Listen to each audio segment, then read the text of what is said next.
আমার নবীর এক সময় শুধু গায়ে একটা জামা ছিল, একটা জামা, আর কোনো স্ট্রোকে জামা ছিল না।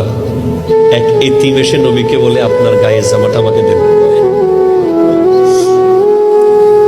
আমার নবী বলে, বাবা আমি তো নামাজ পড়বো একটু পরে, এখন জামা দিলে খালি গায়ে কেমনে পড়বো, আমি নামাজটা পড়ে দিই।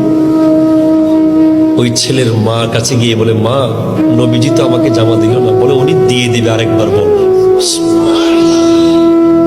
পরের বার গিয়ে যখন বলে, আমার নবী জামা খুলে ওই ছেলেকে দিয়ে দিয়েছে। আমার নবী, নামাজের টাইম হয়ে যায়, সাহাবারা নবীজিকে খুঁজে দেখে আমার নবী হুজরা মুবারকের মধ্যে এইভাবে বসে আছে।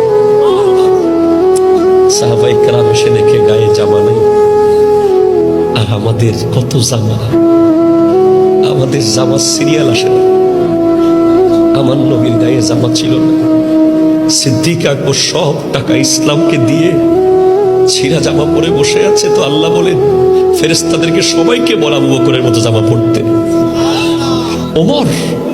ওমর ফারুক আজম 637 খ্রিস্টাব্দে ফিলিস্তিন গিয়েছিলেন। যাওয়ার সময় রাস্তার দুই পাশে বিশ্বের বড় বড় লিডাররা সবাই দাঁড়িয়ে, যে মুসলমানদের খলিফাকে এক নজর দেখব, 22 লক্ষ বর্গ মাইলের শাসককে দেখব, কেমন হবে তার জামা, কেমন হবে তার ঘোড়া, কেমন হবে তার মাথার মুকুট। দেখে ওমর যেই জামা পরেছে, গোলামও সেই জামা পরে না।